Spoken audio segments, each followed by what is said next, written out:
Cavanagh, and this is Dr. Anne Murray, and we're going to talk about integrated education, why and how. Why should we have it, and what it means actually in a school when you're doing integrated education. How is it different from other schools? I'll hand over to Colm, thank you. Thanks very much, Susan.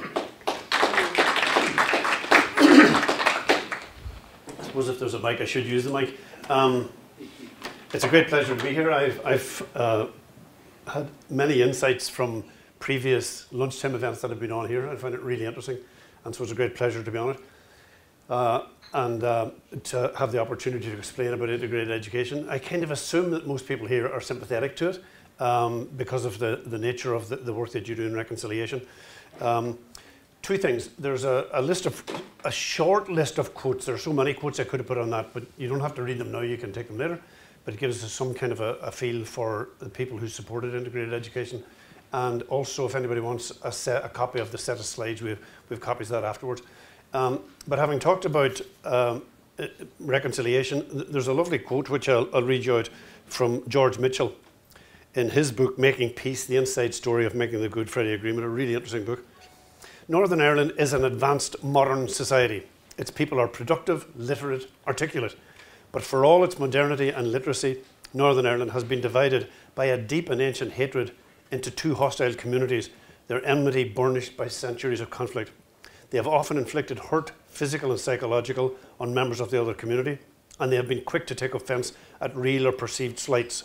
They have a highly developed sense of grievance. Each is a minority. Each sees itself as a victim community, constantly under siege, the recipient of a long litany of violent blows from the other. Then further down, at the end of the book, he says, I wondered how it was possible to have two such completely different views of the same society.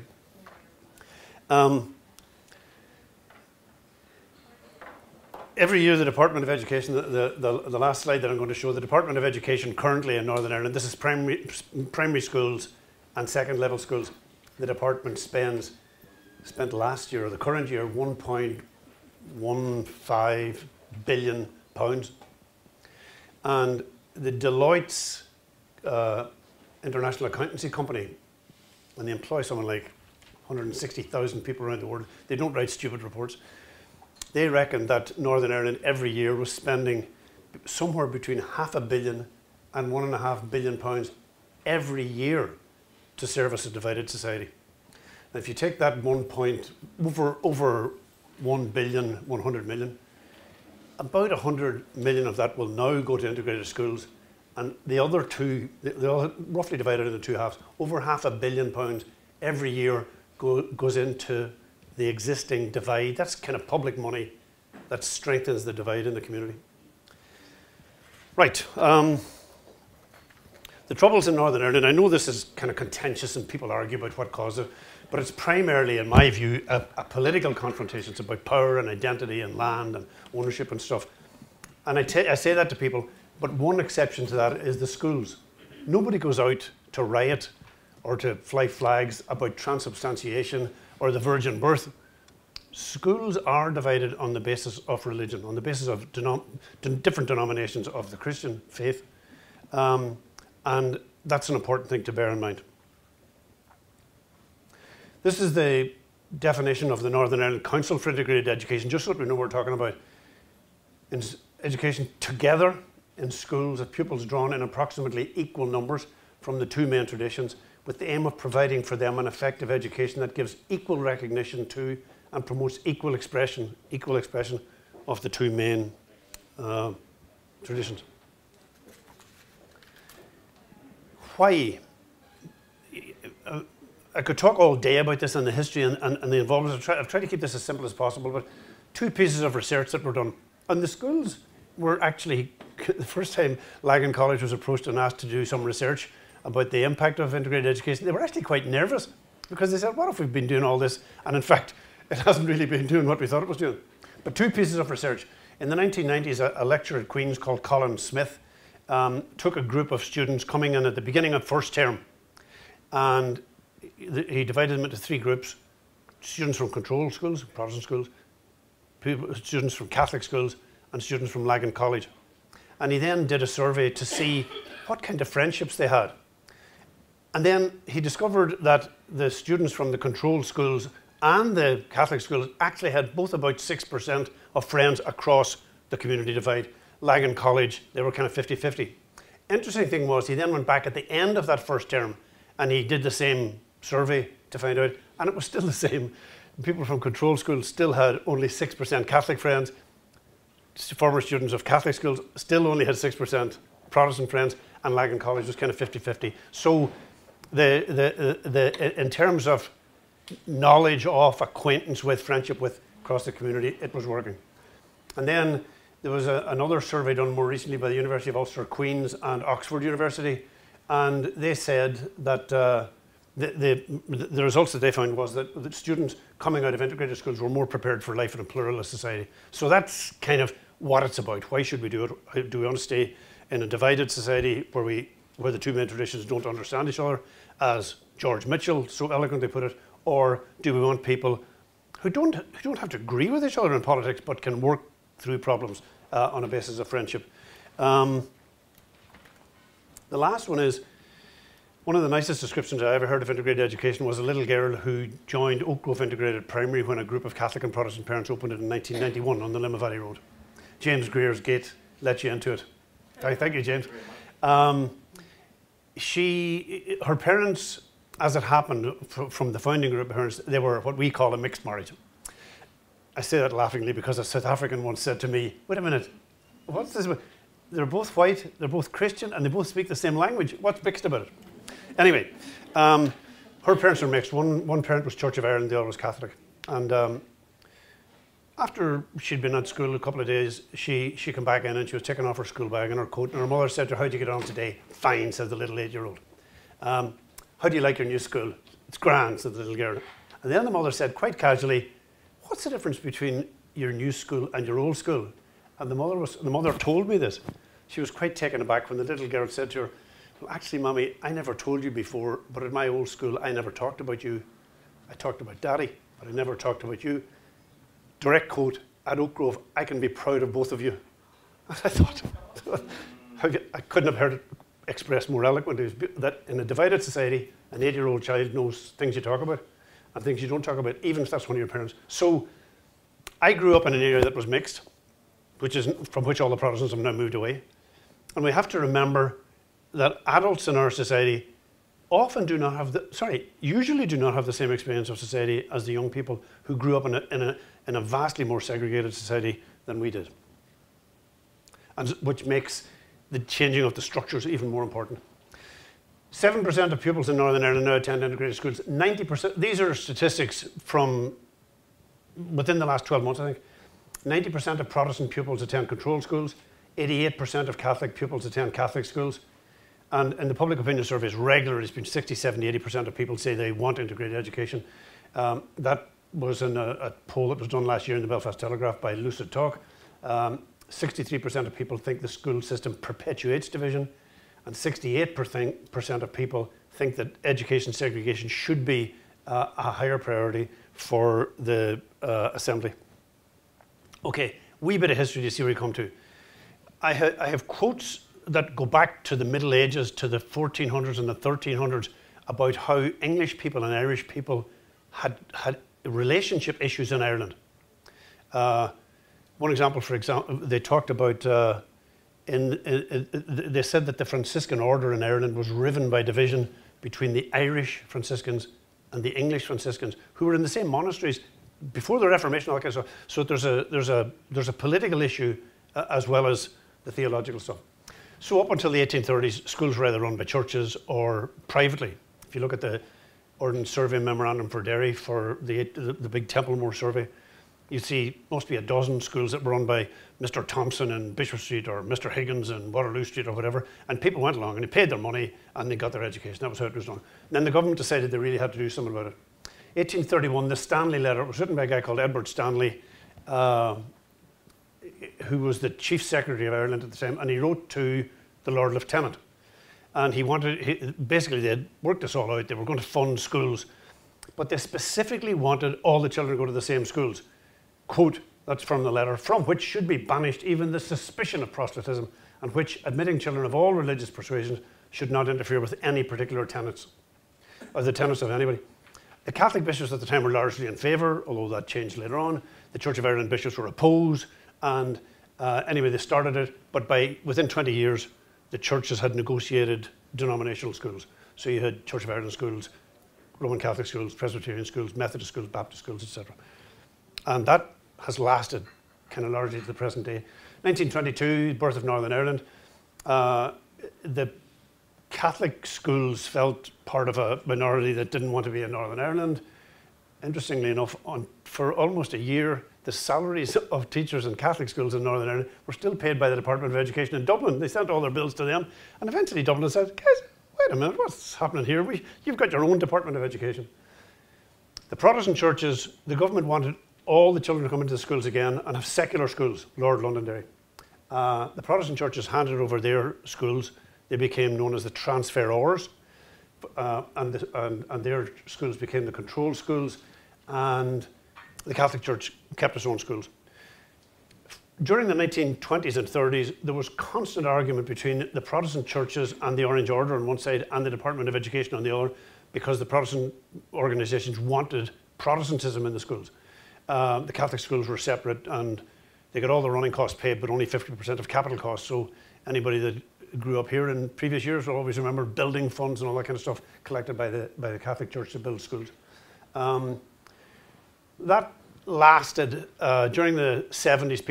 During the 60s, people began to say, do we really have to have separate schools? And there was a bill passed in 1978 at Westminster, led by Lord Dunleith in the House of Lords, which allowed schools to vote to become integrated.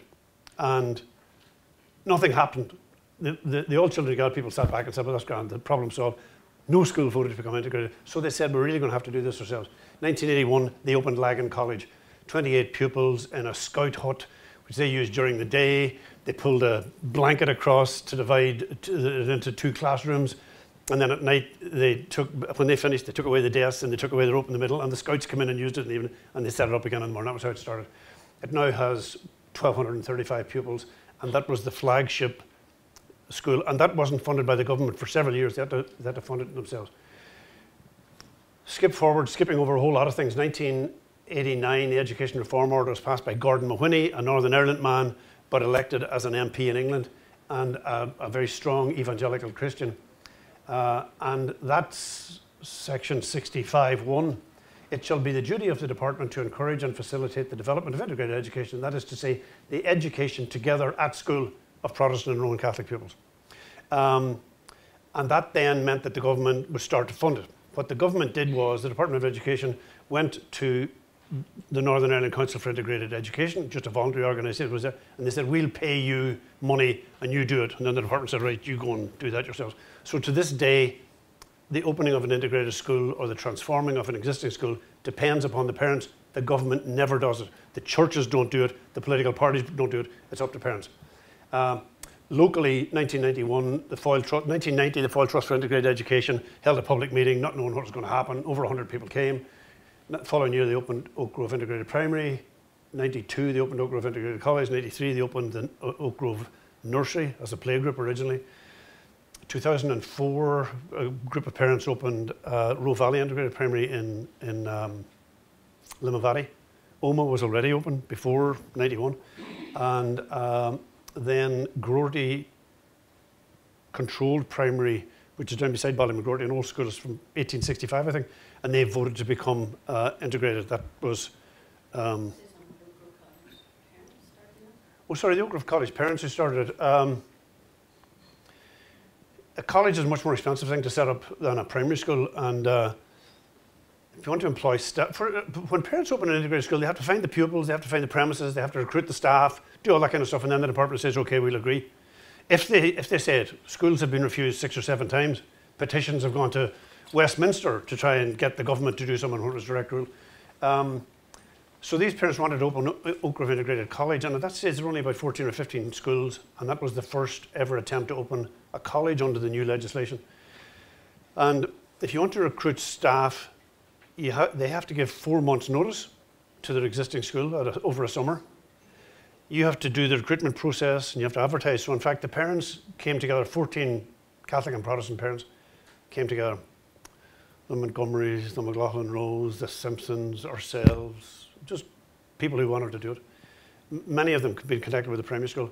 And it was the only time there was ever a resolution put down in advance saying this is what we're going to discuss and hopefully decide, that whether or not the Department of Education funds the school, which will require £250,000 for the first year, we will open it anyway, because they're asking teachers to resign from their jobs. We couldn't just kind of walk away from them. And it was a serious discussion. I went round in a circle, kind of like this circle here. Went round and people were saying, I don't know, we don't have the money. How are we going to get £250,000? Do we mortgage our houses? Do we do fundraising? Do we go to charities? What do we do? And they went round and on, long, serious conversation on how do we do this. And people at the end just said, let's go for it. And that was how it happened. If it hadn't happened, those parents would have had to find, on the 1st of September, £250,000. And the following year, they would have to find an additional £500,000. And the year after that, £750,000. Because you take in first year as the first year, and then it goes up. So that's what the parents did, a serious step by those parents. There are now, this is my last slide, 62 integrated schools in Northern Ireland, about 22,000 pupils. About 700 are turned away from those schools every year, but there are a whole lot of areas where there are no schools, so parents, there's nothing for them unless they do it themselves. That's the Deloitte report that I talked about before, that we're spending between £500 million and £1.5 billion every year out of a budget. You know, you say we're short of money? That's where we're spending it. And then the last thing is that the Department of Education budget. The only thing I want to add to that is that a group of parents can start a new school. If they meet all the department's criteria, the department will open it. You have the pupils and the place and that kind of stuff, a location for it. And people in an existing school can do it. And I remember we had something like 28, Bert Montgomery, an estate agent, produced a list of about 28 different sites in Derry where we could open a school. We ended up in the old deserted, abandoned housing executive office on Limavady Valley Road, but it belonged to the city council.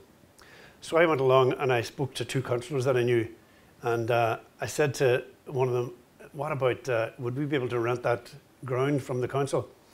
And I remember he put his hands to his head. He says, oh, Jesus, he says, don't ask us to support integrated education. If you want our help, ask us for money, but don't ask us to support integrated education.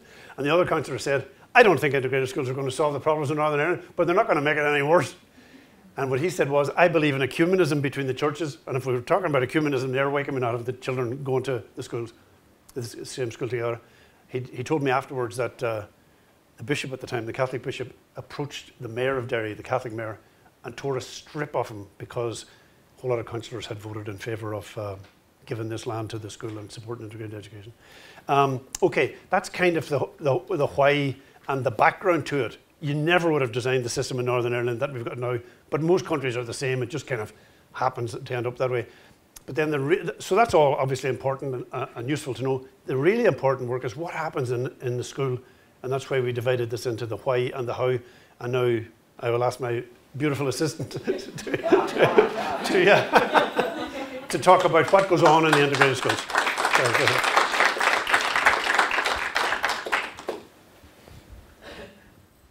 It's been a while since I've been called anybody's beautiful assistant. I'm going to start off just telling you about my personal story. I'm very taken by how personal stories are a great part of the work that goes on in here. I came back here in 1973 to start teaching. Yeah, that long ago. I just got out after 41 years this September. And when I came back, 1973 was really, there was a heart of the troubles. It was a very violent year. And there was a local school in Carnhill. I lived in Belmont. And I'd heard that it was becoming a wee mixed school. So being the naturally curious person that I am, I wandered into it and had a conversation with the principal there. It was a controlled school, which essentially is a state Protestant school. And I had a conversation, and the principal, who was quite a visionary, Jeff Starrett, he was an unusual sort of a person, a Protestant from Lifford who read the Irish Times and who lied about his age to join the RAF during the Second World War. And so he was interested in changing the staff in order to reflect the changing of the student population. So I thought, well, do you know, if I was in South Africa and I would want to go to, I'd like to teach in a school that had black and white children. So I think I would like to teach in a school here that had Protestants and Catholics. Kind of a naive sort of a notion, according to my family anyway. And I was offered jobs in a few other Catholic schools along the way. And there was a sermon preached in the Catholic church one Sunday about Catholic teachers should teach in Catholic schools, and I was looking around to see who all the others were, because by this time I had decided that that's where I was going to go. And so that is where I started in Greenhaw, and it was a great place to learn. And it started off, when I went into it, about 97% of the school would have been Protestant at that stage.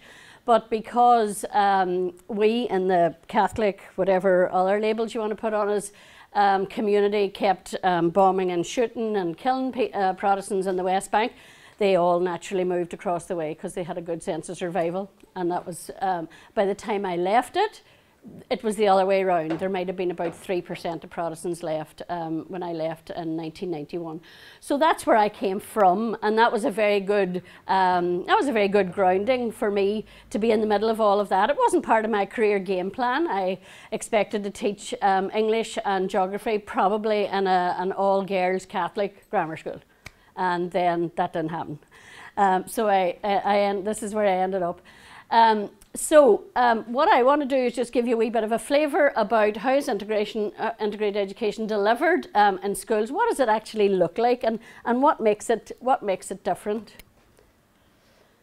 Essentially, whereas it's actually everywhere within an integrated school. You need to get that feeling when you come in, right in through the door, in the entrance of the place. It has to be open and warm and welcoming for everybody, no matter what your background is, whether you're a Protestant or a Catholic or somebody from a totally different background. You have to feel that this is a place where you could belong.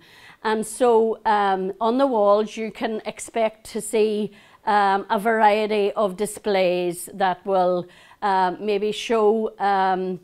One of the displays that I remember visiting, some visitors commenting on, was the time of the Queen's Jubilee.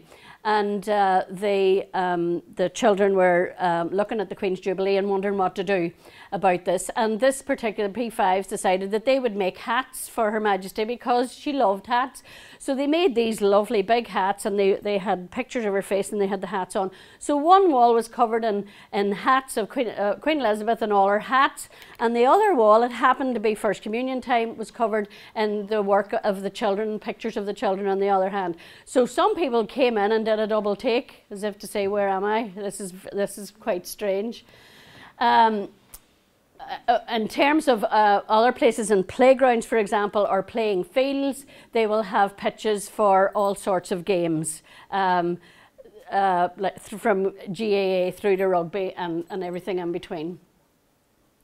In terms of the people there, the respect for people of difference and respect for people no matter what their backgrounds are, and I'm going to go on to talk about that in a minute. And because in that school you'll have people of different religions, different faiths, and some with none at all. You'll expect to find it embedded in the curriculum and not as a hidden part of a hidden curriculum. We're very good at the hidden curriculum, and that was a very astute 8-year-old who got the message very early on, who knew, because she was smart, what you could talk about and what you couldn't. And nobody ever said that out loud, because that is part of our hidden curriculum. But we do it as in integrated schools, it's an overt curriculum. You're allowed to do it and you're allowed to say it. And one of the things, one of the funny things that I remember is a wee boy coming in from the playground to report somebody who said, please miss, please miss, please miss, he called me a Catholic.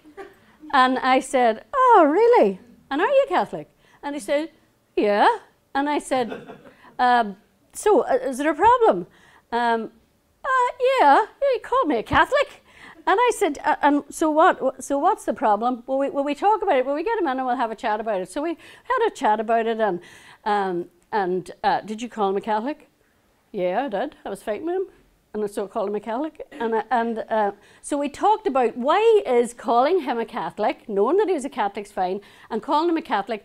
And we looked at the thing. It says Oakgrove Integrated Primary School, and we looked and we picked out the word integrated. And we said, well, what's that? What does that mean? And so what is the problem? Using that as what is the problem about calling him a Catholic if he is a Catholic?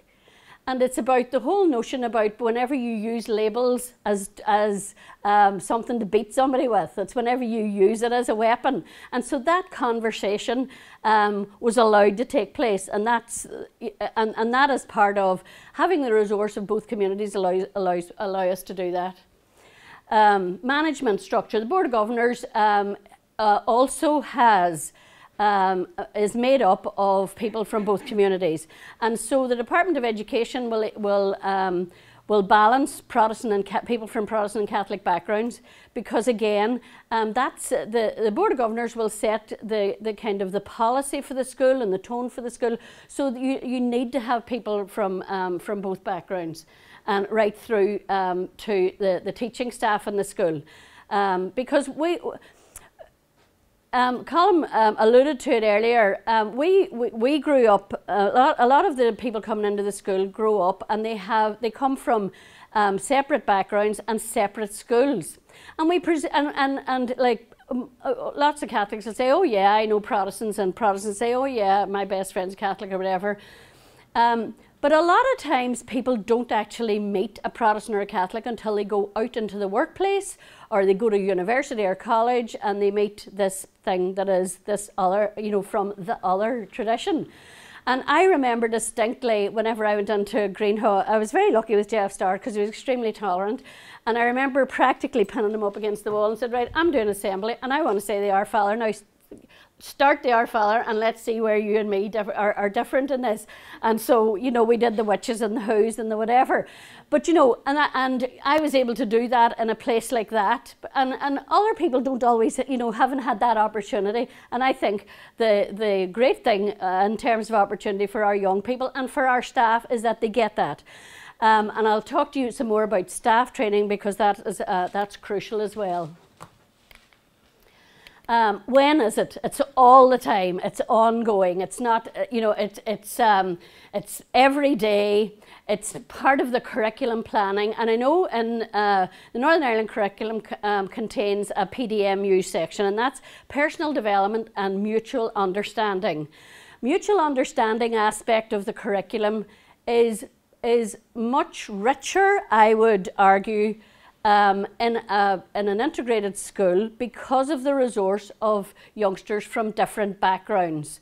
So, for example, so we could do a workshop with children on flags and insults in a way that will have a very different outcome than if I do it with all Catholic children or all Protestant children.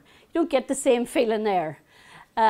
Whenever we were doing staff training every year, at the beginning of the year, we took all the staff together, and that was all the support staff, for just an hour in the middle of that day, because they were going to be dealing with children from different backgrounds, and all the staff were as well. So there was everybody from the caretaker, the cleaner, the dinner ladies, the midday supervisors, the classroom assistants, and some people were not very comfortable about this training. They wanted to do a million other things and come to this hour because it was an uncomfortable hour, where they were asked to look at things and talk about things they didn't really want to do.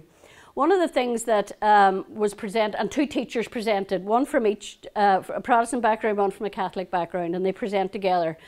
And one of the years that the bonfire in the Bogside had a painting of Church of Ireland Bishop halfway up, which some of you may remember that. It was only a few years ago, and there was a BBC report about it, and so they used that as the beginning to start the year.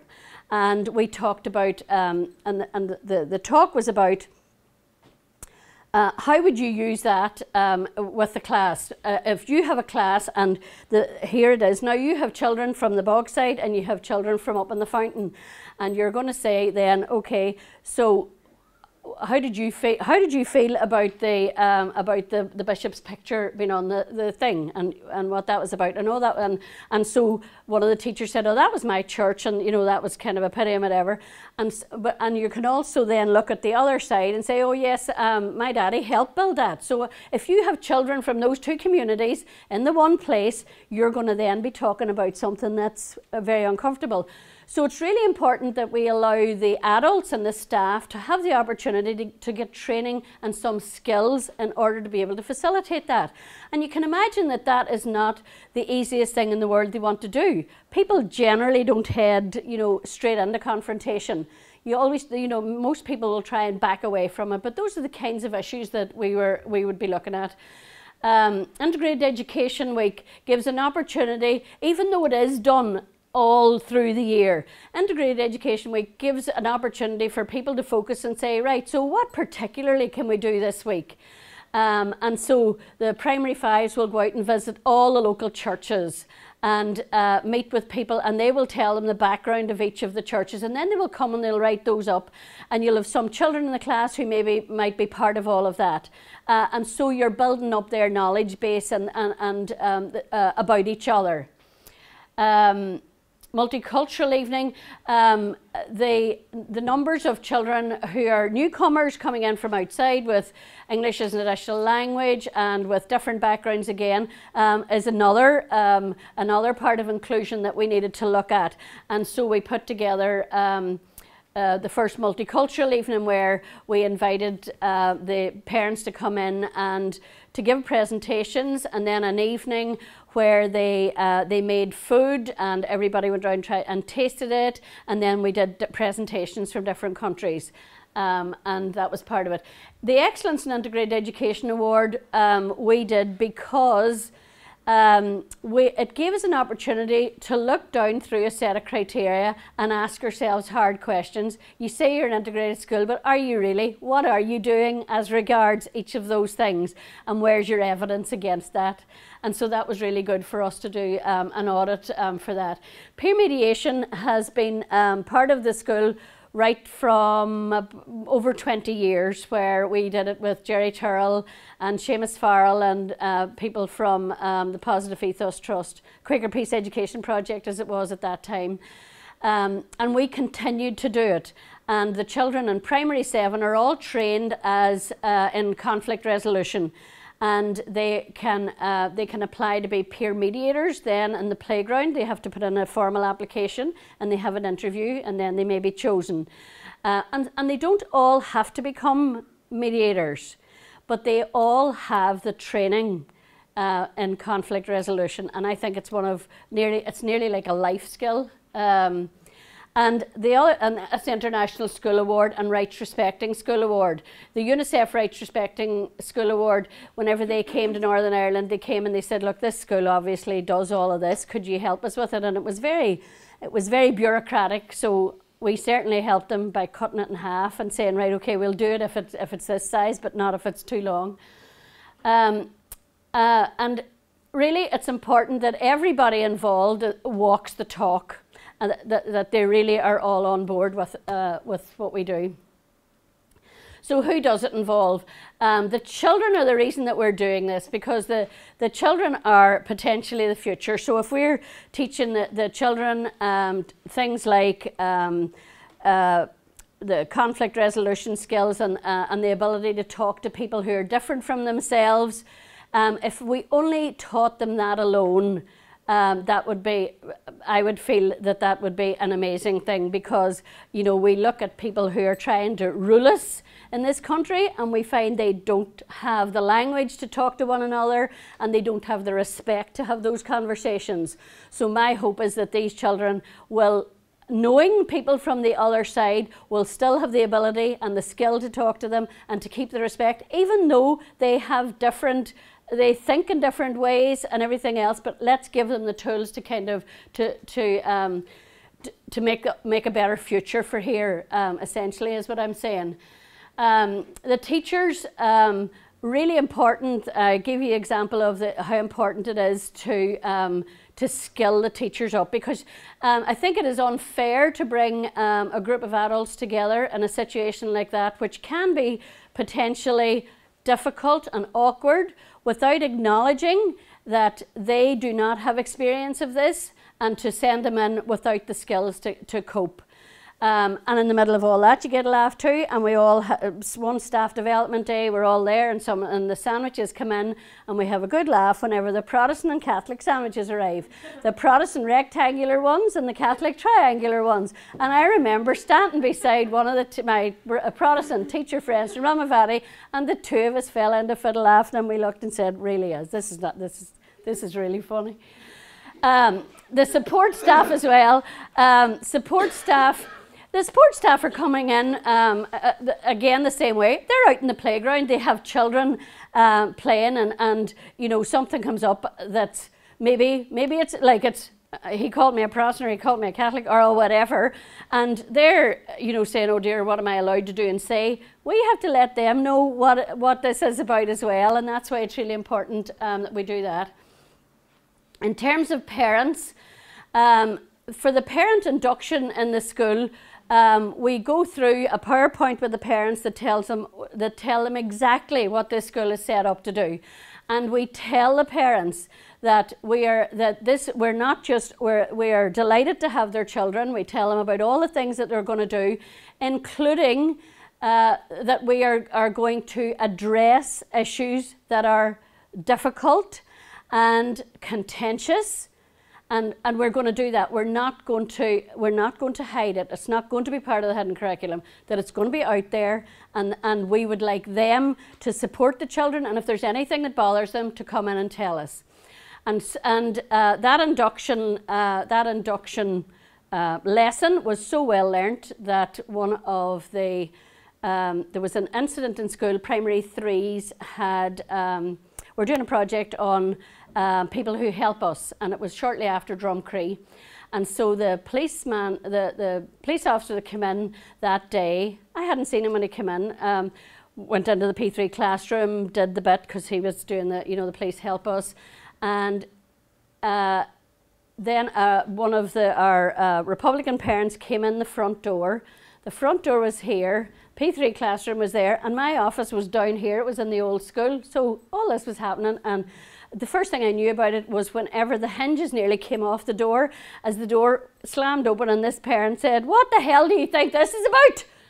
And I said, "Hello, how are you? Would you like a seat? Sit down and have a chat." And she said, "I've just met a policeman in full riot gear coming out the front door." And I said, "Oh, right, okay, well, I'll just look into that one." And so I did. And primary threes, boys particularly, thought this was wonderful. They really thought this was great. They hadn't seen this close up, and they thought it was wonderful. And the parent wasn't particularly amused at all. And the police officer I had a word with, and we talked about maybe a bit too much. And then we went on to develop a conversation then with parents and with governors and with staff around how do we deal with contentious issues. Is it a place where you can invite people from different backgrounds in? What are you going to do whenever there's an issue around? I remember somebody once saying, I hope to God the Pope and the Queen die in the same day, because what are we going to do if one of them dies in a different day? Are we going to close ours? They're going to be what? What are we going to do about this? But so how do we deal with all of those? Let's look at the issues in advance. What do we do about poppies? I would have the poppy issue. We thought, is all done and dusted, and then I get a letter and saying you shouldn't be selling poppies. Why are you selling poppies in here? So what we did was we brought an outside agency in to do a few workshops open to parents and governors and everybody else, and then to decide what kind of policies they were. Would it be a policy that banned certain football shirts, or banned emblems, or got us not to talk about flags or whatever? And we decided no, let's do the opposite of that. Let's have it a more open policy where we actually take these things on board, and we give people the potential to opt out if it's really, if it's really something that they don't want to participate in for various reasons, that they could opt out. But the default position would be, this is an open policy, and that's what we do. Sorry, I'm just going to interrupt you. Can I ask you a question about the opting out then? Would that be the parents opting the children out, presumably? Yes. So that's the parents influencing what presumably the child would probably benefit from that conversation within a classroom, you know? Yes. But you have, and so for example, I give an example of parents opting out, like parents, certain Jehovah's Witnesses would not want their children in different RE classes, and so they get the option of opting out, and they are asked, so what is it that you wish to provide for them, so that those children, because the children can't feel as if they're being excluded in any way. The children have got to still feel good about themselves, whatever that decision is as well. And so that's what that's the I suppose that's the challenge as well for us, So this is around what kind of visitors do you invite in? Who in the community do you let in? Do you ask in different kinds of drama groups? Would you let a drama group in who was doing something about Lundy last night? There was a trial of Lundy on the courthouse last night. Would you let somebody in who wanted to talk about or who had a drama about whatever the issues are? So it's kind of trying to balance all those things and being aware that that you do that openly. I'm conscious of the time. So teaching facts, knowledge about other people, knowledge about the other side. They stand there and say they are Father. Back to that bit, or finding out what is it? What is that? What do Methodists do believe think? What do Presbyterians do believe think? What do Primary 7s do a really, really good assembly about talents, and children from different denominations will stand up and say, my name is, and I'm from a such and such background, and we do our confirmation like this, or we don't do confirmation at all, or we do, and they do whatever it is, and then they display their talents. And it's it's at the end of their 7 years there, and it's a wonderful assembly. The development of skills I talked about has really been key. You really need to work with and build the skills of the people who are in the place, because it's not fair if you don't do it. And then an awareness of learning styles, the whole visual, auditory and kinesthetic, and different ways of doing things, not just giving it all out as information, it being practical and experiential. Like the peer mediation learning is in small groups. There are 60 children trained, so there are a lot of adults, and it's small group work. And it's very practical, collaborative discussion and thinking hats. De Bono thinking hats has been a very useful tool, I have to say, that we have found. Normally, if you think about a debate, you have people who are for and people who are against, and that's how we run this is practically how we run our society. By using the thinking hat, you get a very different take on an argument. Or an issue, because if everybody is using a yellow hat to think of what are all the positives of this thing, they're all thinking at the same time about as many things as they can. If it's a this and a that one, these people over here are thinking, as you're saying this, I'm going to think of all the things that are opposite to that. But if everybody is thinking along those lines, you get a really good, you get a good go at it. And then everybody puts on their black hats and think, well, what are the challenges? And so you're all in that together. And then if you go to the green hat and you're putting on your green hat and you're thinking, right, so what are the potential solutions? It's just a different mindset. It's a different way of thinking. That's how we should and be it's running the assembly. I think Primary 7 could run the assembly better than sometimes it's been run at the minute. So what does it look like? Well, this is the new building. The old building did not look like this at all. The old building, I opened the emergency door once and the door went out and I went out after it. And so we were very pleased to get this in June 1999. this is the nursery banner about children blossoming together, and the one on the right is about we will tackle contentious issues within the school. So here, I don't know if you can see this very well, but this boy has got his hands over the eyes of this child. Now, it's not as bad as it looks because it's a blind tasting test, and these are youngsters from Foyleview Special School who have had a relationship with us since we opened as well. And this is a very important relationship in terms of inclusion as well, where they come in and share a session once a week with our children, and it's very important for our children, and it's very important for theirs as well. And that's about accepting difference in a different way. This one down here is during Integrated Education Week, where they have children from different schools, because part of the how we do things is, I think, in some ways as important as what we do, because I think the process of how we interact with other people is really, really important. And so we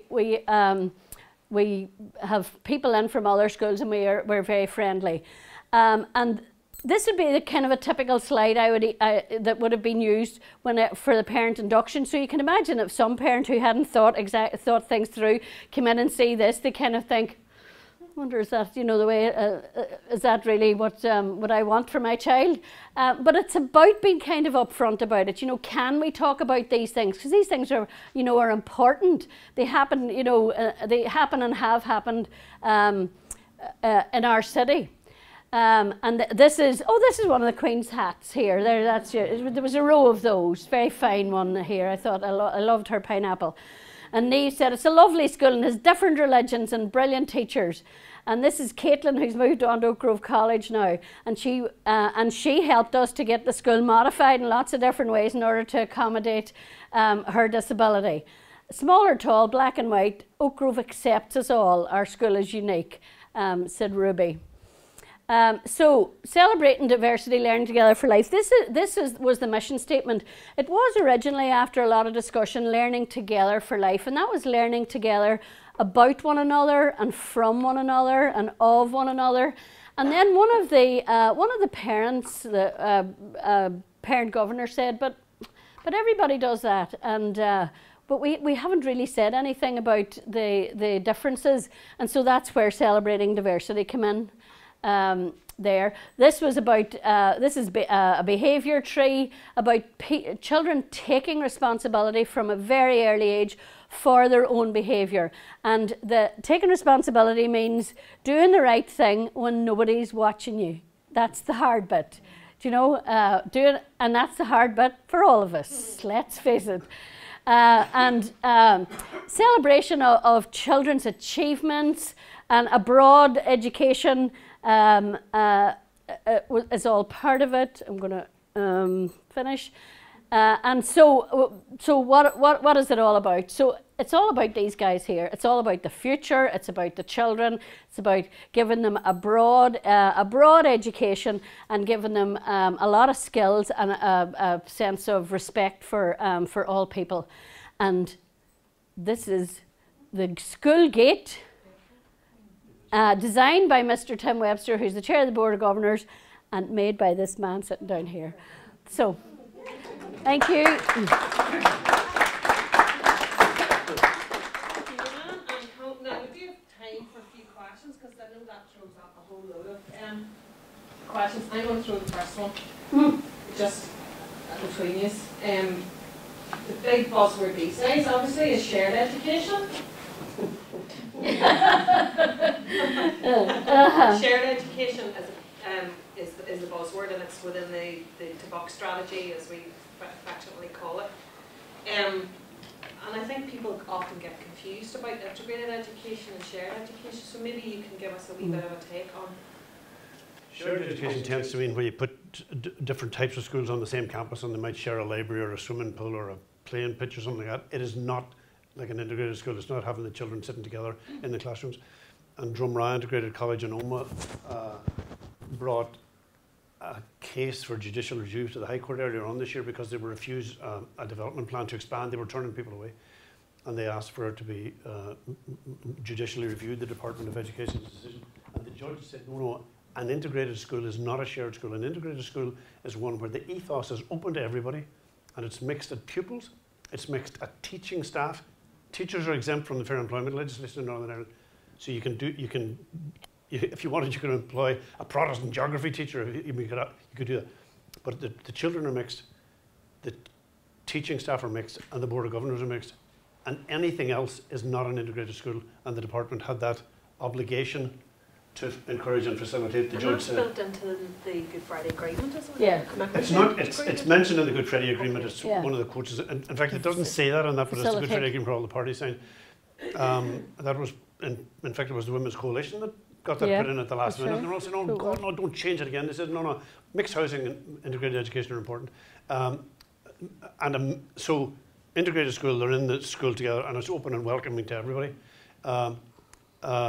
Shared schools are schools that share a campus or share facilities, but you can have all the emblems you want of one tradition or the other in the school, sing only of one tradition. And then you have mixed schools, which are the small number of schools that have a large number of Protestants or Catholics, and there are very few of them, but it's Catholics going to a Protestant school or Protestants going to a Catholic school kind of thing. That's it. So the integrated school is the gold standard. I mean, I think shared schools or shared spaces are far better than not shared, but don't mix them. It's not the same as an integrated school. I mean, we send our children to an integrated school. I suppose the concern is, I mean, I'm not a parent, obviously, but people that are it's about choice and having the choice to send your child to an integrated school. Yeah. But if the emphasis now becomes on the shared education, does then the integrated message become more watered down in the eyes of the general public, who maybe get that confusion? Yeah, but as I say, I mean, a shared situation is better than a divided situation. But don't be under any illusion that this kind of stuff that Anne has talked about there, all that training of teachers and tackling of issues and all that kind of stuff, that doesn't happen in either Catholic schools or Protestant schools. Or a shared education campus particularly, I wouldn't think. I mean, sorry, in shared education campuses in Scotland, they did it with basically a Presbyterian or church school, Catholic school, and special school is the way they did it. But actually, when they did it, the teachers wanted to have separate entrances to the schools. They didn't even want to come in the same gate, and they didn't want to come in the same door. They wanted a separate door in the building and a separate entrance. So it's different. It's different. I mean, it's better than nothing, but it's not anything like that. Any questions or any comments? Colm. Oh, sorry. Thank you. Anybody? Dennis? Yeah, are the state schools Protestant by design or by default? By default. Yeah. The government wanted all the churches to give over their schools transferred. in the 20s. And the Catholics, most of them, for Catholic read nationalists in that context, they didn't want to be on this side of a border that had suddenly arrived. And they were very much a minority. And schools were one of the institutions that they kind of felt that they could control. So they didn't want to give them up to what they regarded as a hostile government. So it has been said that the segregation in Northern Ireland wasn't caused by the border, but it reinforces it. And it doesn't matter in a sense, but I mean the Catholics tomorrow could say we'll give our schools to the government, but I tell you it would cause a few ripples among some Protestants. If I could just say Jeff Starrett, who was the principal of Greenhill when I went in there, this unusual man, when he retired, he did a master's in, I don't know, was it McGee? Peace and Conflict Studies. And what he was doing was looking at the school system, and he felt that the default position should now be integrated schools, that should be the default. The default should be that, and then if anybody wanted to have a Protestant school and a Catholic school, then that was the other way around. Whereas what we have now is we have the two main, the default is you can have a Catholic one or a Protestant one.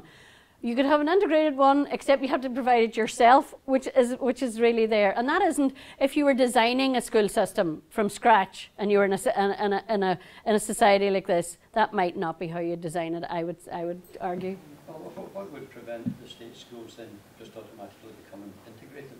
Lack of Catholics. or the other way around. Well, I mean, surely there's a... Sorry, they're all state schools except that they give the money to the Catholic Church to run them, but they're all funded the same way. Control schools, but you're talking about, yeah. Catholics don't go to them. That's There was one at my school. certainly, Yeah, I'm saying that slightly tongue in cheek, Yeah. you know, but and I remember the fellow's name very well. It's called Tommy Sharkey, and I went to Faughan Valley School. Yeah. And Tommy Sharkey's parents were there. They're the most forward-thinking people. This is back in the mid-60s that ever were in that area, or that there was something that they'd fallen out with the Catholic school, which would have traditionally probably been some break-ins, I would imagine, at that time. Yeah. You know, but Tommy had a great experience at that school, you know, and it was a great education for all of us. Paul? Yeah, I was just, well, I was further question, but I was just going to comment on Faughan Valley. Faughan Valley was unusual in this city, in that it did take it did take Catholic. It also had Catholic staff on it, and the principal involved, Russell McKay. Whilst I had difficulties with him at times professionally, but he was an amazing man in that sense. Yeah. Now, the question I was going to ask is that there's an elephant in the room, in a sense, with the discussion we're having, is that the role of the grammar schools, the selection procedure that still exists here, particularly for Catholic, for integrated post-primary schools, if they want to become properly comprehensive, they have to have a comprehensive intake, and we're not achieving that. One of the ways, possibly, that has been suggested is that we become bilateral schools. And some of them are. Oh yes, some of them are. I know and that. Some of them are. But unfortunately, and at the same time, some of the secondary schools are saying exactly the same issue. Because of the issue of selection, it is causing problems within the non-grammar school sector. Yeah. And I think it's important to, I think one of the important things which is not, you didn't stress today, was that integrated schools are comprehensive schools. Yeah, all ability. A bilateral school is where you have a selection of your students selected on grounds of ability, and then the rest of them aren't. So you could have 25% of your places are people who pass the qualifying. So that's a bilateral. And Lagan College in Belfast went that way because it said it wasn't getting the full slice of the population. Slemish College in Ballymena did it as well, and there are a few other schools, but there are a handful of what they call bilateral. But I mean, it's an answer. It is potentially an answer because it would help, in a sense, the schools to the extent have that proper range of ability which they all need. Yeah. Any final question, Eamon? First of all, thank you both. I recall taking my eldest son Kieran down to Oakgrove Integrated College, and he was a bit sick that night, and we wanted him to go to Integrated College. That was what the parents wanted. Yeah. He didn't want to go. He wanted to go from the model to Foyle, because his friends would go to Foyle. And then his friend and him weren't put in different classes. They hardly even see each other now. But so I suppose ideologically, there's a wee bit of, almost a wee bit of sadness and a wee bit of shame that none of my children went to integrated colleges. They went, Grania went to Thornhill, James went to St. Colum's. And yet this, to my heart, this is the model that I appreciate. And worked recently in Oakgrove College, and was a really great day. But here, my question is something like this. 7% of all schools. So what's your view on the resistance? Where's it coming from, and how can it be transformed, that resistance? So that instead of 7%, because what we're doing, Colm and that, some of the work, James and I were working, we'll not name the school, but we're working in the school today, proposing almost an integrated model where everybody about us is from one tradition.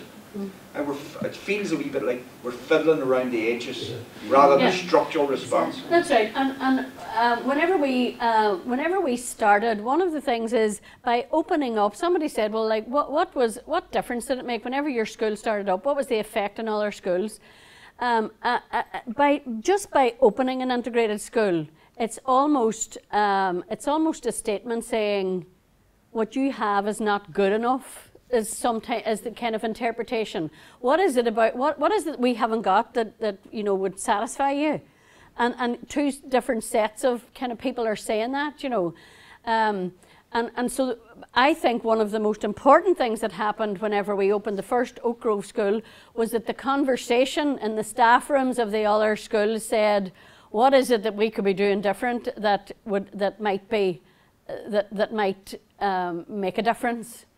But I think the problem is that you have a power structure there. You know, we're back to the old thing, this is about the power, it's where the power lies at the minute. And I don't know, is there going to be just a slow growth until it comes to a tipping point where I can't see, I don't know. I think there's just an inertia in the system.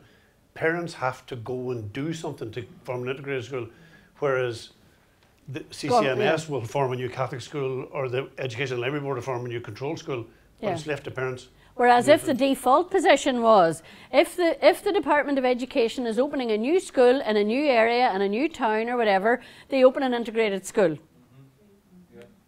That would be the default position. I think, yeah.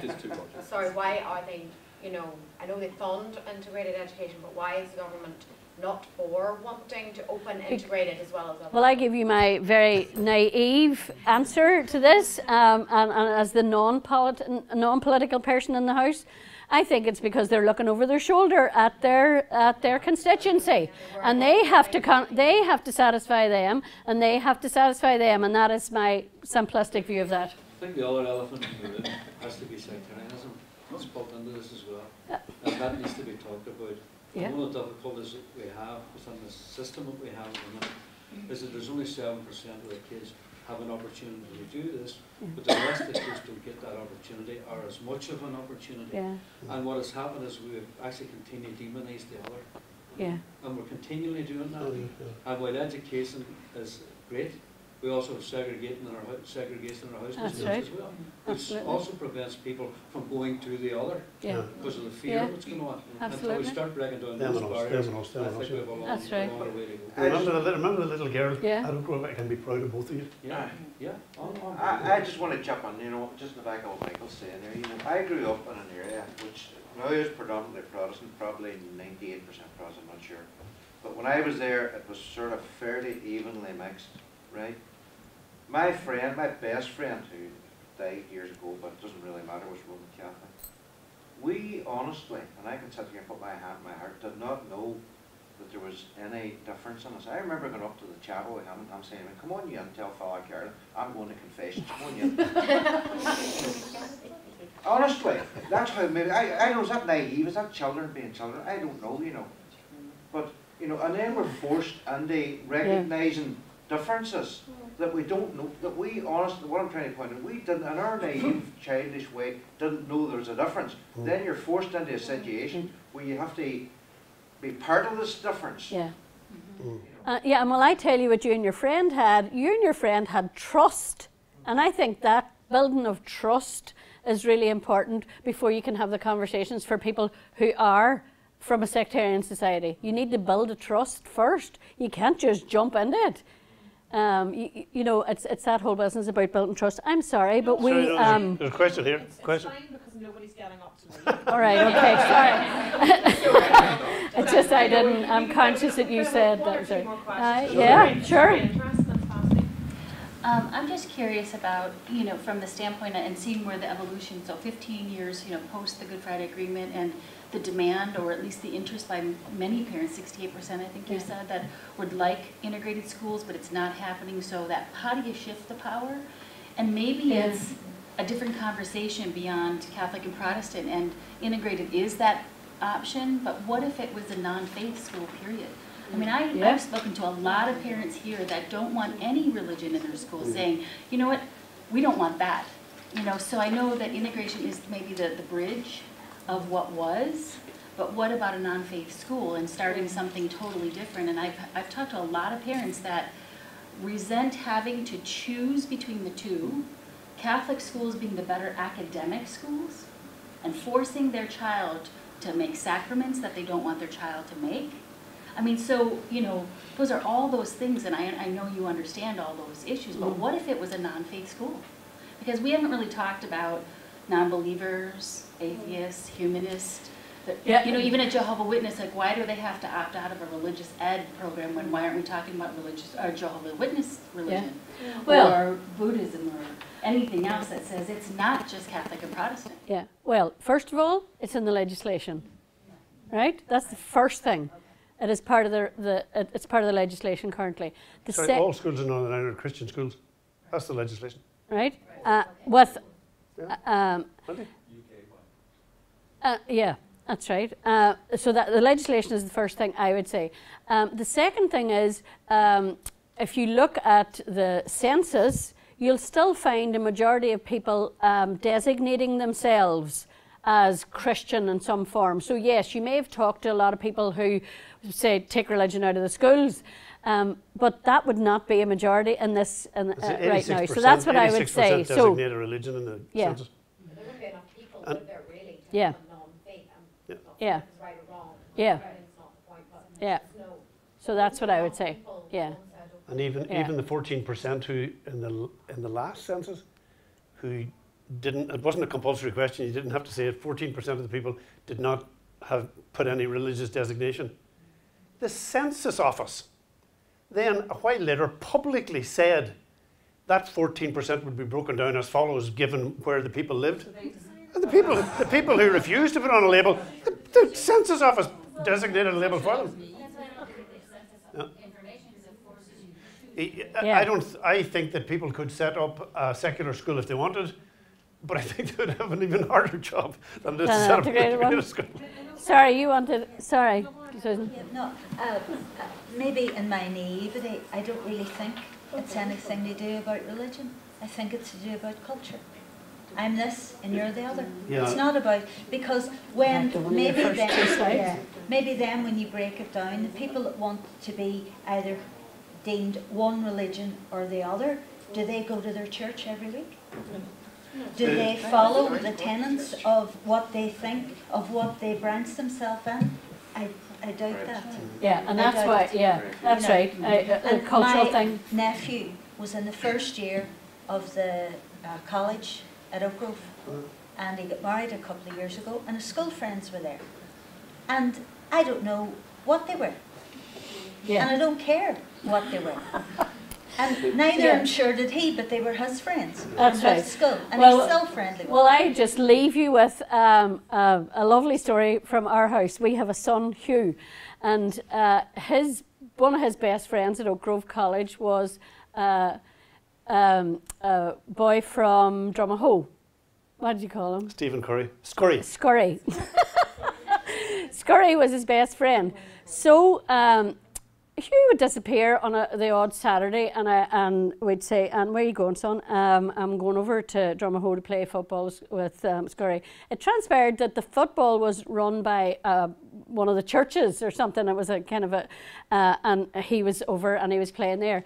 Then it came to, I think it must have been coming up this Saturday, a Lundy's Day, and I said, "Where are you going?" And he said, "I'm going up the town to meet Scurry." And I said, "Oh, no, do you know what? There's that, like the march will be on today. Just mind yourself, because you know some of the fighting there might be a bit of bother and stuff. You know, you just watch yourself, son. You end up in the middle of that." And he said, "No, it's all right. Scurry's in the band. I'm meeting him down Carling Road." And I thought, you know what? Okay. Keep quiet. And on that note, okay. Thank you. Thank you very much. Thanks. Thank you.